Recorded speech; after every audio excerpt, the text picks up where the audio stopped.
Various phenomena that occur when we take a material to the nanocrystalline state. Okay, so today we will continue with that and try to see some more interesting things that happen when we make a material nanocrystalline. One of those things is what are called allotropic transitions. For example, we know there are different metals which exist in different forms. Iron, for example, we know iron at room temperature is BCC, and when you heat it beyond a certain temperature, it becomes FCC. What's the temperature? 910. Okay, it becomes FCC, and that form is stable up to about 1400, and then beyond that, again you get a BCC form, and finally it melts at 1535. Okay, this is for iron. But not every metal exists in a allotropic form, but there are certain metals which have this kind of an allotropic transitions. Not only in metals, there are also a number of non-metallic materials such as oxides where such transitions occur. For example, zirconia we know, the monoclinic form and the tetragonal form, okay, and the transitions between them which bring out what is called toughening of zirconia. So these are all known to us. And what we see something interesting is that there can be some metals which do not have any allotropic transition up to their melting point, but when we take these materials into the nanocrystalline form, they show some new form which does not exist under the equilibrium condition. One such example I am going to show you is nickel. Nickel is FCC, we all know. Up to the melting point, nickel is FCC. The melting point is about 1450 or so. Okay, so up to the melting point, nickel is usually FCC under equilibrium conditions. But the moment we take nickel to the nanocrystalline state, immediately nickel transforms to a HCP form. Okay. What is the basic difference between FCC and HCP? Can somebody? Yeah. The stacking is different. Yes, that's a crucial point. The stacking of atoms is different in FCC and HCP. In the FCC, it is ABC, ABC, ABC type, and in the HCP, it is AB, AB, AB type. Okay. Otherwise, mostly the structure is similar. The packing factor is also the same, 74% of packing that we have. So what you have is the packing density, the sequence of packing or the stacking of atomic planes is going to be different. So when we take this nickel, which is FCC, which has a ABC, ABC, AB type of stacking, once you make it to nanocrystalline state, you introduce lot of defects into the material, and because of which, if you imagine you introduce certain defects in the C layer, okay, by chance, if you introduce a lot of defects into the C layer, then obviously if you imagine that the C layer goes from there, it becomes ultimately ABC, AB, AB, AB type of a stacking. So you can convert an FCC structure to HCP structure just by removing the C layer there. Okay, so if you can introduce lot of defects into the C layer preferentially, okay, that is one way of looking at how you can transform an FCC into HCP. Other way is that if you can introduce lot of defects into the FCC, its free energy rises to such an extent that this FCC with a lot of defects will have a higher free energy than some other closed pack structure. What is the other closed pack structure that is possible? It's only HCP. Okay, and we know that every system wants to have as close packing as possible. Okay, so once you have an FCC with a lot of defects, and such a defective FCC structure would transform into a HCP structure. Okay, and that is what we see here. And I also told you about what is the role of the free energy here. As you can see here, that when we take a material with a higher interfacial energy or higher surface energy, once we take it into a nanocrystalline state, that phase will not be stable because its overall free energy is going to be much higher than another phase which has a lower interfacial energy. Okay, this is what we have talked in the last class. So what we see here in this particular nickel case is that when you take nickel and keep on doing ball milling nickel powder, and we make it nanocrystalline, and when it becomes less than 10 nanometer size, immediately that nickel transforms into HCP. How do you see that? How do you recognize that? You can easily recognize it in an X-ray pattern. In an XRD pattern, an FCC metal always shows the peaks which correspond to FCC. What are the peaks which correspond to FCC? 111, 200, 220 is a standard XRD pattern, you all know. Okay? And the moment it transforms into a HCP, the peaks which are characteristic of the HCP would come into picture, and in any X-ray pattern it is very easy to recognize HCP because HCP always will have 3 peaks close to each other. For example, as you can see here, the dots which are kept there are the hexagonal peaks, and the peak which is in the middle indicates that some FCC phase is still remaining. That means it's a 2-phase mixture. Probably if somebody goes to still lower crystallite size, you can have complete conversion from the FCC to HCP, and one can do that by going to lower crystallite size by cryomilling, or it can be obtained even by normal inner gas condensation technique. You see, it's not that one has to do only ball milling to obtain this.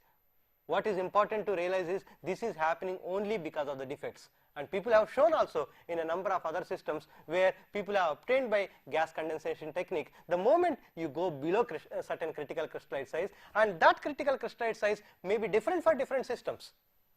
It is not that the 10 nanometer is a sacrosanct number that you have to go only below that. So depending on the system, that particular number depends, because it is the surface energy which matters, as I told you before. So that surface energy is a system dependent property. So because of that, for some systems, maybe if you come below 20 nanometers itself, maybe there is a phase transition, but in this particular case nickel, if you come below 10 nanometers, people have observed. And there are other cases also, such as niobium, which is usually BCC. If you take it below a certain critical crystallite size, it transforms into a HCP structure. So why does it happen only below 10 nanometers? That's what I'm telling. Below a certain crystallite size, it is not that it has to be 10 nanometer, but when you go below a certain crystallite size, what you see here is going to happen. There is a critical size at which there is a changeover from the free energy takes place. That the free energy of the metastable phase becomes lower than the free energy of the other phase, which is stable under equilibrium conditions.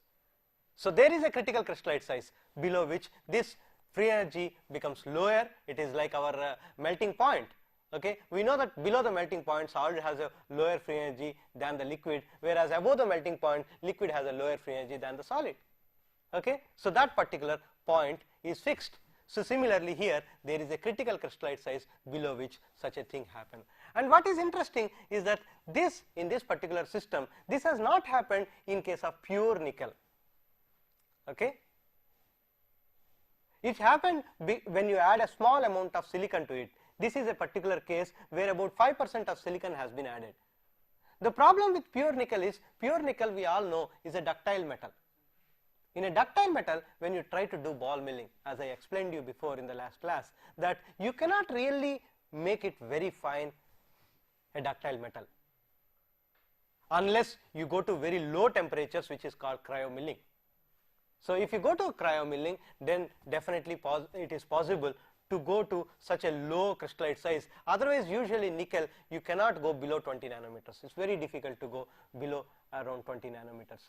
So, but if you add a small amount of other alloying element, okay, then you can have solution strengthening taking place, because of which the particles can go to a lower crystallite size very easily. And that's what you see here, that when we take a nickel silicon and then take it to around 30 hours of milling or so, immediately the crystallite size goes below 10 nanometers. And what is important to realize is that there is a molar volume expansion which happens when you take this material into a nanocrystalline state, because as you keep on decreasing the crystallite size, you imagine the crystals becoming smaller and smaller, the grain boundary volume is increasing continuously. When this happens, the overall volume, you imagine a small nanocrystal, okay? When you imagine a small nanocrystal, the grain boundary is a random nature, okay? It's a disordered nature. So because you have a disordered region around the grain, and within the grain you have a crystalline region, this crystal, as you keep on decreasing the crystallite size, there is a volume expansion that takes place. This is similar to what you see when you take a metal and keep on heating to higher and higher temperature. When you take a metal and keep on heating to higher temperature, more and more defects, which are nothing but the vacancies, come into picture, and as vacancies concentration keeps on increasing, the metal expands. And we see in most of the metals, the room temperature volume and the volume at the melting point is always different. The metal always expands. In fact, that is one of the reasons why if you take the steels, the room temperature BCC, the solubility of carbon in BCC is much lower. The maximum solubility is 0.025 in alpha. But the same BCC structure, when you look at the delta, which is also BCC, the solubility of carbon there is higher. The maximum solubility is how much? 0.1%. It's 4 times higher. This is just because the same BCC structure is in an expanded form at high temperature, and because of the volume expansion, the interstices become bigger, and as a result carbon can dissolve more. And same thing happens with most of the metals, that we always have what is called a positive coefficient of thermal expansion for every metal.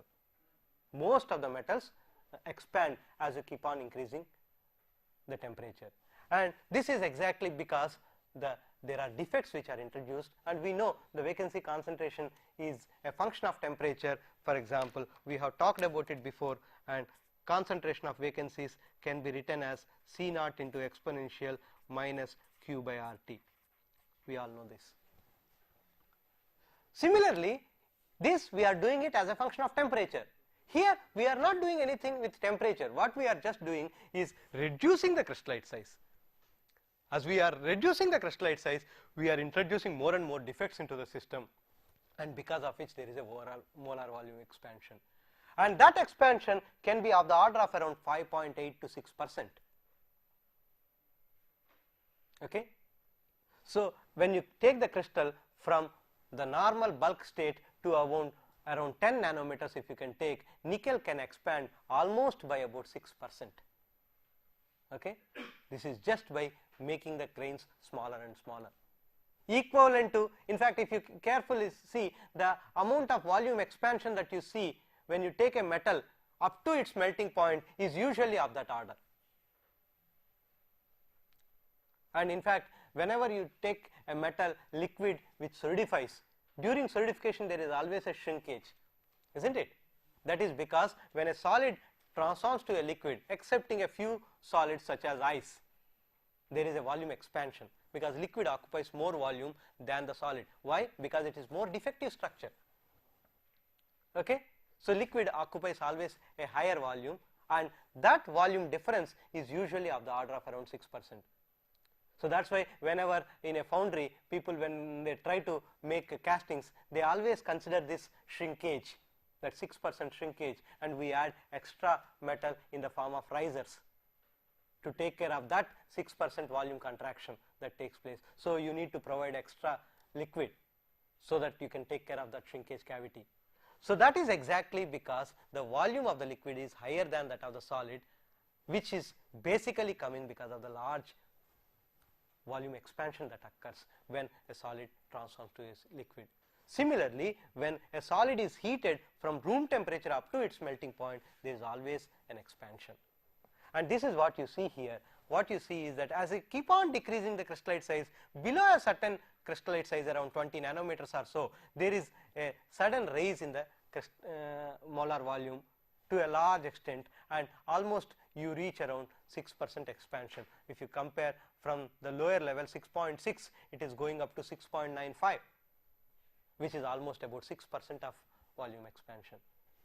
And this can be correlated to what is called 1 by d type of a rule, because what you see on the right hand side is the grain boundary volume, intercrystalline region, okay, Vi is the grain boundary volume or volume of the interface. Okay. So, if you plot the volume of the interface or the volume fraction of the interface, that also almost follows the same rule, because it follows 3 delta by d type of a rule, which we talked about it earlier. And that, if you put that line, what you see, that solid line is nothing but Vi, and that if you superimpose on this the way molar volume is increasing, you see both of them fit into each other very well. Okay. So, the molar volume increase is basically coming from the increase in the grain boundaries, the volume fraction of the grain boundaries. Okay.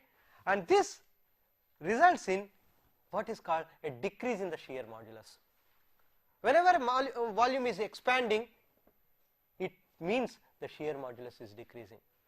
In fact, how do we define a liquid?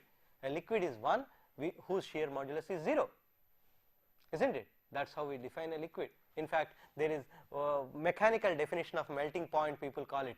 Okay. The mechanical definition of the melting point is that it is that temperature at which the shear modulus goes to 0. If you plot the shear modulus of a solid as a function of temperature, you will see there is a temperature at which, if you keep on plotting the shear modulus as a function of temperature, you will see it goes to 0 at a particular temperature, and that temperature is nothing but the melting point.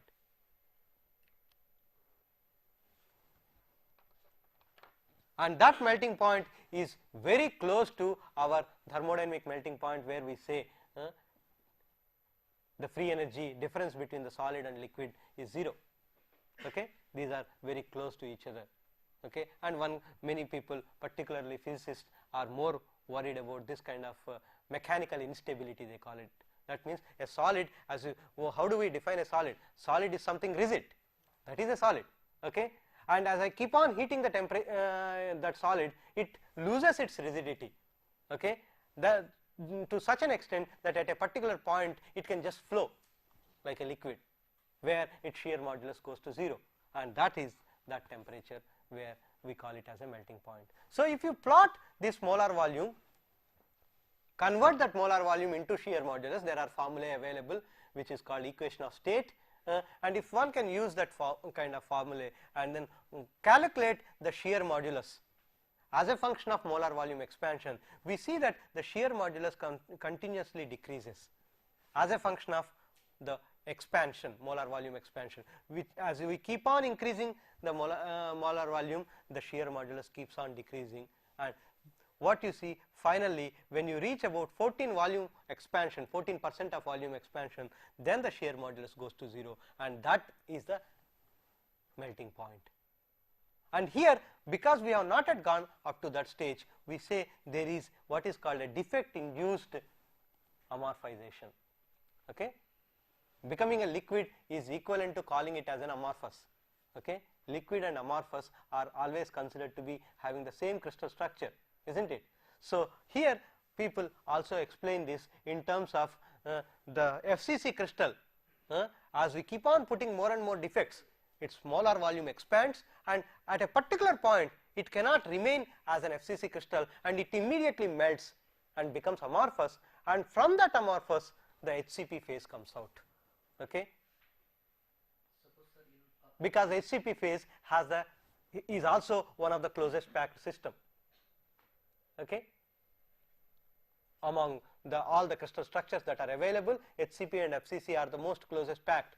Okay, among the various crystal systems. So, when FCC becomes unstable, the next phase that can come out, which is also equally close packed, is the HCP structure. So, this is one way of talking about it. Basically, in terms of the shear modulus, one can also give in terms of the thermodynamic explanation what we talked about it earlier, and one can also give an alternate explanation which is in terms of the shear modulus, that as the molar volume keeps on increasing, once you reach about 6% of molar volume expansion, you have about 37% reduction in the modulus, which will lead to what is called the liquefaction or the amorphous phase formation, and finally you get into what is called the HCP phase. Okay. Now come to various metastable phases that we get when we make any material into nanocrystalline. If you want to look at from the thermodynamic perspective, a metastable phase always has a higher free energy, okay, when compared to an equilibrium phase. Imagine there is an equilibrium crystalline state which has the lowest free energy, and this, if you compare it with respect to the liquid or vapor or solid with a higher free energy, let us say I take a pure metal mixture during ball milling. That is one way of making a nanocrystalline material. If I maybe ball milling, maybe some other method. For example, if I take a solid, okay, and keep on bombarding with a lot of ions or electrons, then what I generate is a solid with a lot of defects in it. It has a much higher free energy when compared to the equilibrium crystalline state, and such a solid with a high defects or a liquid or a vapor they have two possibilities. They can either directly go to a equilibrium crystalline structure, or they can go to a metastable state, depending on what is the activation barrier for the particular transformation. For example, if I take A and B metals, put them together, okay, and from that if an equilibrium intermetallic compound has to come out, let us imagine a case of nickel plus aluminum. If I take nickel plus aluminum powder mixture, put it in a ball mill and keep on doing ball milling, okay, there are two possibilities for it. One is it can become a crystalline NiAl, which is the equilibrium compound which has the lowest free energy, because it is an intermetallic compound, it has a low free energy, high negative enthalpy of mixing. It can also form an amorphous phase, which is somewhere probably in the middle, because it has a higher free energy. If I take a pure metal mixture and keep on putting defects into it, ultimately it has two possibilities. This pure metal mixture with a lot of defects, if it has higher free energy than an amorphous phase, it can probably go to an amorphous phase rather than going to an intermetallic compound, basically because if an intermetallic compound has to come out, okay, it has to nucleate and grow. A particular crystal structure has to nucleate and grow, okay. For example, most of the intermetallic compounds are ordered, okay. So that means an ordered structure has to nucleate and grow from a two pure metal mixture. Such a thing needs a lot of activation barrier, because you need the atoms to come together to form that particular unit cell, and that unit cell has to grow, isn't it? So for such a thing, the activation barrier is usually much higher than what is required for an amorphous structure to form. For an amorphous structure, you don't need to really move the atoms to such an extent that you need a particular unit cell to form, and that unit cell has to grow. There is no unit cell in an amorphous structure, okay. So like that, this is just one example of a metastable phase. There can be many more metastable phases, okay, not only amorphous phase. So any metastable phase, if you can imagine, it always has a kind of an intermediate free energy when compared to what you are starting with, such as a liquid or a vapor, and then that liquid or a vapor or a solid, instead of going straight away into the equilibrium phase, it can come to a metastable phase by any of these processes, either rapid solidification or mechanical alloying or vapor deposition. These are all what we can call them as non-equilibrium processes, because they are generating non-equilibrium phases, okay. A metastable phase is always a non-equilibrium phase. So we can generate a non-equilibrium phase by any of these processes starting from either liquid or solid or a vapor. If we are starting from a solid, we call it as a mechanical alloying. If we start from the liquid, it is a rapid solidification. If we are starting from the vapor, it is a vapor deposition. Okay? So, depending on the type of source with which we start or type of starting material with which we start, we can have various processes which can lead to the metastable phase formation. And that metastable phase is definitely a metastable phase. It is not a stable phase. So, it has to finally go to a stable state, and that is what is the second part. That metastable phase, if you hold it for a long time at high temperature, will ultimately give you an equilibrium state.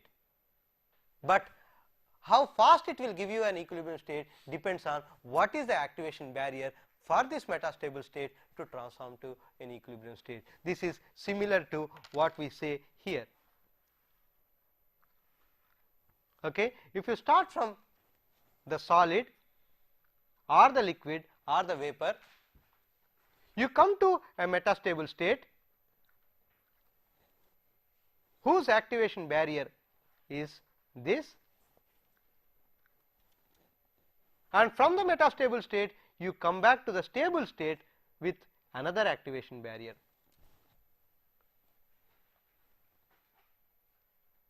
This would be always easier than transforming the liquid directly into the solid state.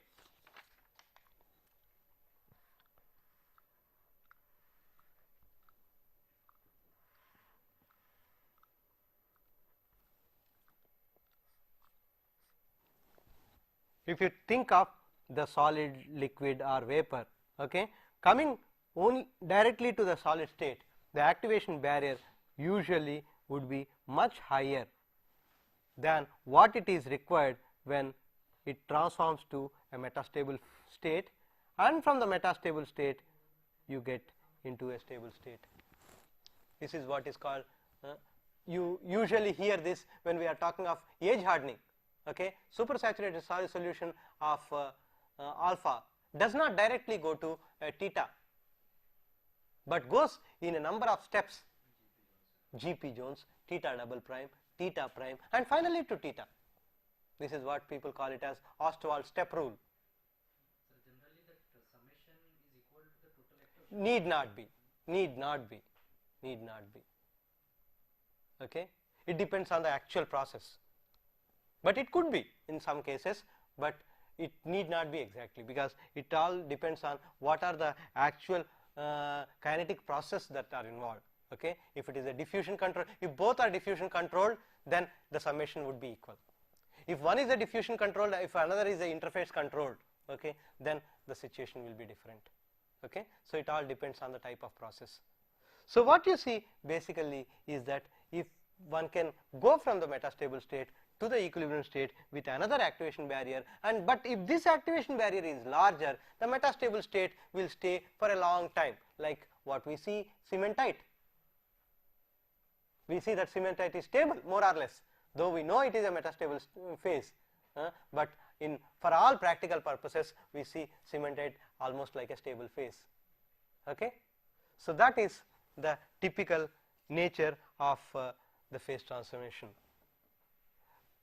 If we come to specifically for solid state case, and forget about the liquid and the vapor case, look at only the solid state and start from a pure metal mixture such as a ball milling condition.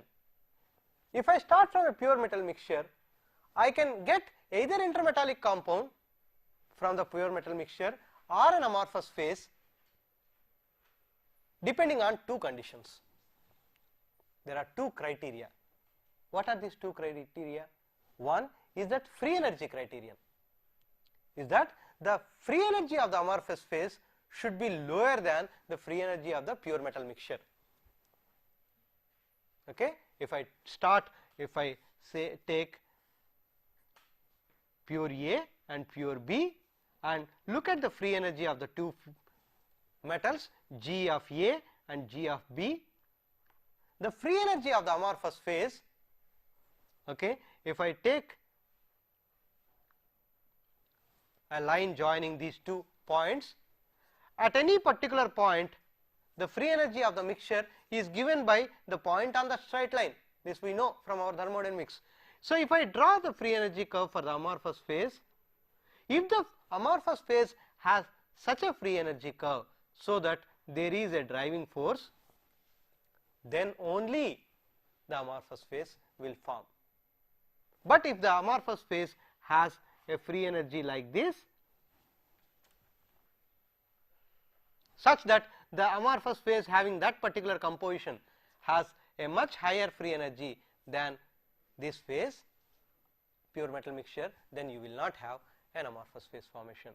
This is the first criterion. Okay? But just because it has a lower free energy, it will not form. That is only a thermodynamic criterion. That is why we always say thermodynamics is the subject of impossibilities. It will tell what is not possible, but it will never be able to tell what will happen. For example, if this is the free energy curve for amorphous phase, this particular, from this we can say amorphous phase cannot form from the pure metal mixture. That I can say. But whether something else will form, what will really form, depends on the kinetics actually. If there are 2 or 3 possibilities, all of them having a lower free energy than the parent phase, then among these 3, what will form depends on the kinetics. That is what is the second condition. What is that second condition? The second condition says whenever a phase has to form, okay, there is what is called an incubation period for the phase to nucleate. Okay? The tau that you are seeing here is basically nothing but the incubation period. If the incubation period for the crystal to amorphous, if that is much smaller than if the incubation period for the crystal to intermetallic, then the amorphization will occur. Okay? I will try to repeat this. What we are saying is, from the thermodynamic point of view, if I look at the pure metal mixture would always tend to go to an intermetallic, because that has a lower free energy than the amorphous state, isn't it? Amorphous state is having a free energy higher than that of the intermetallic. This is true in all the cases, because amorphous phase is always a metastable phase. Amorphous phase can never be a stable phase in any system. It is always a metastable phase. So, because of it, its free energy is higher than the stable intermetallic compound. So, under thermodynamic conditions, okay, if I look at it, then I will say that only intermetallic should form under these 2 conditions. Okay, that because amorphous phase, though it has a free energy lower than that of the pure metal mixture, but because intermetallic has a much lower free energy, in principle intermetallic should form. But under many conditions you do not see intermetallic forming, particularly when the 2 elements that you are choosing, the 2 pure metal metals that you are choosing, if their diffusivities are such that one element diffuses very fast when compared to the other element. If you choose such a system where we say what is called an anomalous diffusivity, that means the diffusivity of A in B is much higher than diffusivity of B in A, or vice versa. Okay? If you consider that kind of a system, for example, one such example is zirconium nickel. If I look at zirconium nickel system, the diffusivity of nickel in zirconium is much faster than the diffusivity of zirconium in nickel. Almost 4 orders difference you will find. The diffusivity of nickel in zirconium is very fast when compared to that of zirconium in nickel. What should this do? What will this do in terms of the phase formation? What you see is that under this condition, if an intermetallic has to form, let us say Zr2Ni, you choose your composition in such a way that it is Zr2Ni type of a composition. If I take that composition and take pure metal mixture, 66% of zirconium, 33% of nickel, put them together and do either ball milling or let us say vapor condensation, whatever it is. Here we are talking of only solid state, so let us stick to solid powders, starting a ball milling, or it can be another process which we will come to it a little later, that if you start doing that kind of a ball milling, let us say, then what you see is that if an intermetallic Zr2Ni has to form, the zirconium and nickel atoms have to come together, form the unit cell of Zr2Ni, and then it has to grow. For this to happen, zirconium and nickel atoms have to diffuse together at almost similar rates. If one of them is diffusing very fast when compared to the second element, Zr2Ni nucleus cannot really form, particularly at low temperatures where ball milling is usually done, room temperature.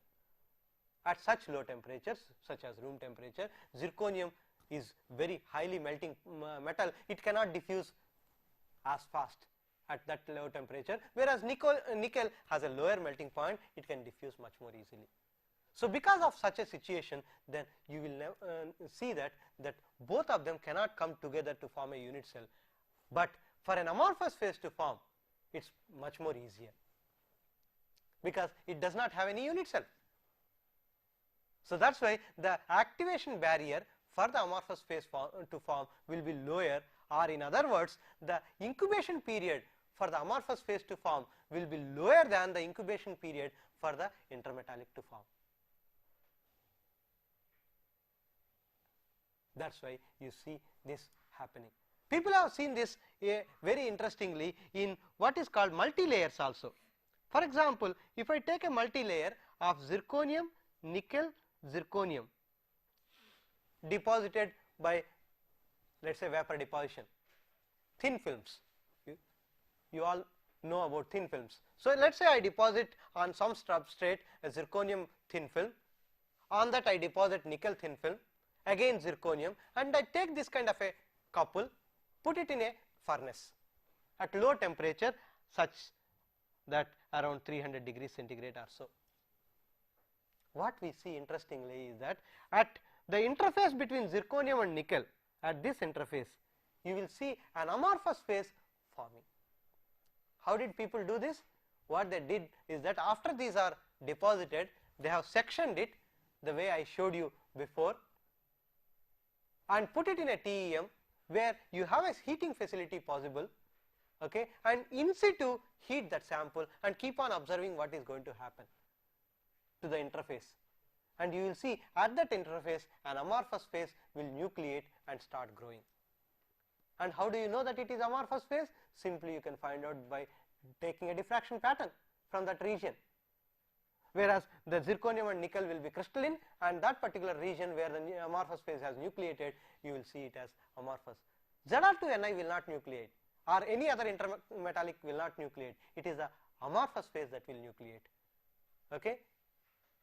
But if I take this to high temperature, let us say 600 or 700 degrees centigrade, at that temperature, instead of amorphous phase nucleating, you will see an intermetallic will nucleate. Why? Because at that temperature, the two elements start diffusing more or less at the same rate.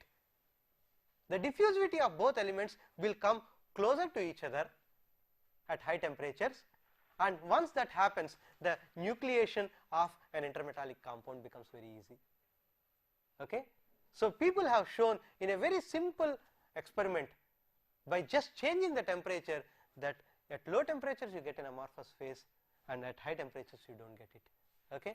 A number of systems, for example, gold lanthanum is another example, nickel titanium is another example, okay? Titanium copper is another example. There are many such examples where people have shown that the diffusivity of one element is much higher than the other, and because of which an amorphous phase forms very easily. There is a second kinetic condition also. What is the second kinetic condition? That says that if the incubation period for the crystal to amorphous is much lower than amorphous to intermetallic, then only amorphous phase will form. What is the meaning of the second condition? Let us say the first condition is satisfied. If the first condition is satisfied, what will happen? Amorphous phase will form. Okay? First condition is what? Incubation period of crystal to amorphous is much lower than crystal to intermetallic. That means if I take a pure metal mixture, for it to transform to an intermetallic, the incubation period is much larger, whereas for it to transform to amorphous, the incubation period is much smaller. So amorphous phase will form. But the moment this amorphous phase will form, okay, If the incubation period for the amorphous to intermetallic, because amorphous phase is metastable, we know, so it wants to transform to a stable state. What is a stable state? Stable state is that intermetallic compounds in any particular system, and if this transformation from amorphous to intermetallic, if the incubation period for that, if that is very small, then what will happen? The amorphous phase immediately after forming, it would immediately transform to an intermetallic. Before you take it out and then do an X-ray, it may immediately transform to an intermetallic. So you will not be able to see whether amorphous phase has formed at all or not. Even if it has formed, before you take it out and put it into a DSC and see. This situation is similar to what I talked to you in thermodynamics class about the finding out the Cp of a liquid. You want to find out the Cp of a liquid, heat capacity of a liquid. You put it in a calorimeter and you want to heat it and find out that what is the heat capacity of it. But before you measure it, it transforms to a solid. So you are not really measuring the heat capacity of the liquid, but you are measuring the heat capacity of the solid. So similarly, here you make an amorphous phase, but if that amorphous is highly unstable, let us say, that its transformation to intermetallic needs a very small thermal fluctuation, that it can easily transform into an intermetallic compound, then you will not be able to see really amorphous phase. So as a result, the second kinetic constraint is also very important if an amorphous phase has to form. Okay? This all happens in the nanocrystalline state, that's why we are referring to this. So when you take a material to nanocrystalline state, that nanocrystal, okay, having a very high free energy like Gc here, it can either become an intermetallic or it can become an amorphous depending on any of these two conditions. And in fact, both the conditions have to be satisfied if an amorphous phase has to come. If the amorphous phase has to come, then first the free energy of the amorphous phase should be lower than that of the nanocrystal. Second, the activation barrier for the amorphous phase to form should be lower than the activation barrier for the intermetallic to form from the nanocrystalline state. And the third, another condition is that the activation barrier for the amorphous to intermetallic also should be large. Okay? Or in other words, the incubation period for the amorphous to intermetallic should be larger than the incubation period for the crystal to amorphous. So imagine that on top, instead of a pure metal mixture, you have a nanocrystal there. Exactly whatever we have talked here will stick to that particular condition, that we can take a nanocrystalline material and do all this. And that's what I am going to show you as a few examples. One such example is here, titanium aluminum. What you see here is that we have taken a particular composition. This is, let us say, a Ti50 Al50 kind of a composition, and start doing ball milling. You say initially it is crystalline, 4 hours, you can see that.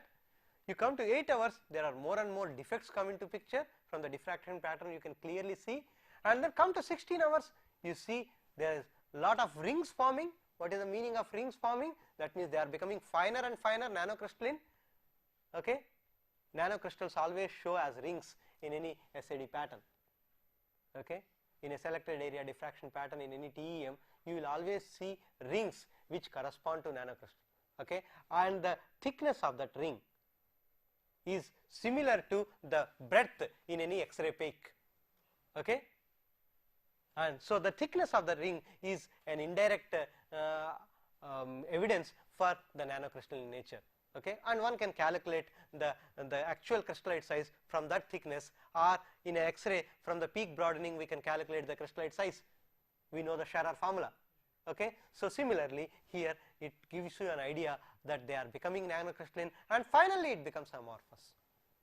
Amorphous, how do you distinguish in a X-ray? In an X-ray diffraction, amorphous structure always gives you a broad peak like this, and in a electron diffraction it will also always give you what is called a halo. Okay? That means a thick ring, a diffused ring. The difference between a nanocrystal and an amorphous in a electron diffraction is that nanocrystal rings are sharp, they are never diffused. But if it is an amorphous, the amorphous always gives you a diffused ring, okay, and that gives you an idea of how such a transformation takes place. So, but this is important to remember that this happens only after the crystals become nanocrystal. So, it has to become a nanocrystal, then only it will become amorphous. Unless it becomes nanocrystal, the free energy will not be so high that its free energy will be higher than that of the amorphous phase. Unless you reach such a condition, the free energy of the crystal is higher than that of the amorphous phase, you will not have transformation from the crystal to this. And this happens only when you take it to nanocrystalline state. And similarly, you will see also there is a condition of the strain. As you keep on doing ball milling, you are putting a lot of strain into the system. We know that whenever we deform a material, you are straining the material, okay, strain hardening we say, okay. So, similarly, whenever you are putting in a lot of ball milling where the ball comes and hits, so there is a deformation because of which strain comes into picture. In fact, one can calculate from the X-ray peak broadening, whenever you have an X-ray, okay, from the peak broadening that you have, full width at half maximum we say, one can calculate both crystallite size and strain, because strain can also give you peak broadening. In fact, do you know what are all the things that can give you peak broadening in X-ray? Crystallite size, strain, I have already told about these two. There is also something else, instrumental broadening. This is very important to note, okay. What is instrumental broadening? Whenever I am sending a particular radiation of a certain wavelength lambda, you should get a peak. But if this lambda, okay, is not a fixed lambda but has certain range, okay, plus delta lambda minus delta lambda, okay, the moment I am sending a radiation not having a fixed wavelength but having a range, then immediately the theta that you are going to get from the Bragg's law, we know equal to lambda equal to 2d sin theta. For a given d, there has to be a theta when you use a certain lambda. But if I am using a range of lambda, there will be a range of theta for the same d, isn't it? So, that will range of d, theta will give you a broadening in the peak. Otherwise, in principle, if you take a coarse material without any strain in it, how do you obtain that? By annealing a material at high temperatures, we can make a material strain free completely, and at the same time, because we are annealing at a high temperature, you can make it a very coarse material, okay. Such a material, if you do X-ray, you should get peaks which are just like that, something like a delta function. It should be sharp, it should not have any broadening. But whenever you have done any X-ray, if at all you have done X-ray any time before, you would always see it has some broadening. You will never see without any broadening. Zero broadening is very rare to observe, and that broadening is coming but basically from the instrument. If the nanocrystallinity is not there, if there is no nanocrystallinity, if there is no strain, the broadening that comes is basically from the instrumental broadening.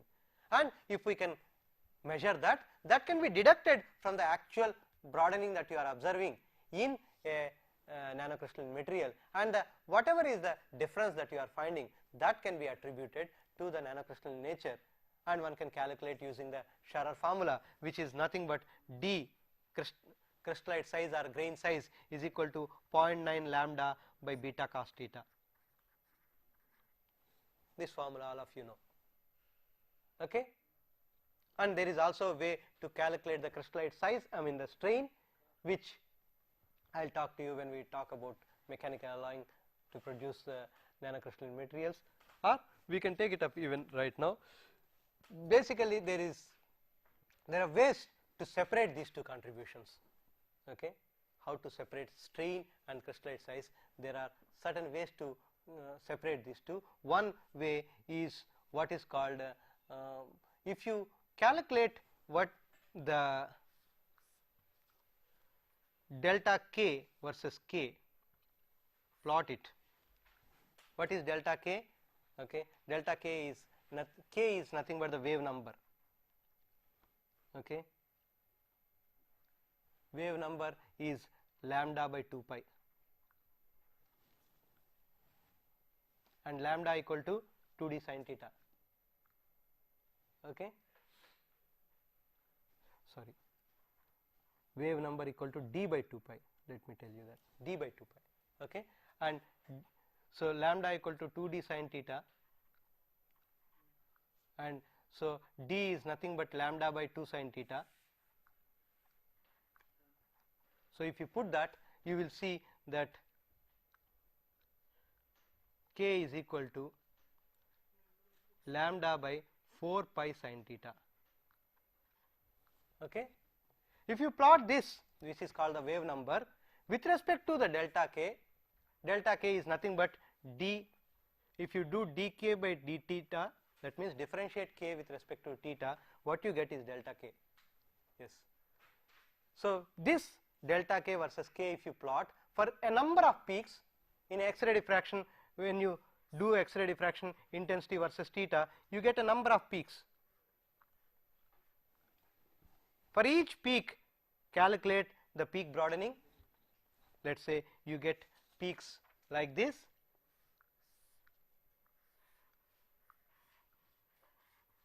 like this. For each peak, calculate what is the delta theta and calculate what is delta k from that. Once you know delta theta, you can calculate delta k, and that delta k, if you plot as a function of k for each peak, you can get k for this and delta k, k for this and delta k, k for this and delta k. So for each peak, you can calculate what is the k, because you know the theta. So from theta 1, theta 2, theta 3, one can calculate k1, k2, k3, and from delta theta 1, delta theta 2, delta theta 3, one can calculate delta k1, delta k2, delta k3. And if you can plot all this, what you see is the slope of this will give you the strain, and the intercept gives you the peak broadening coming because of the particle size. This is what is called Friedel's law. Okay, so there is a formula called delta k is equal to some constant a plus strain RMS strain, square root of epsilon square, they call it RMS strain, okay, measured by delta k1. Okay. So if you plot delta k versus k, oh sorry, here it is k. Okay. If you plot delta k versus k, then you will see that there will be a straight line, and the slope of the straight line is nothing but this, and the intercept is what you will see. The k is inside the square root. No, k is outside. See, delta k is equal to a plus epsilon square, or you can even call it as just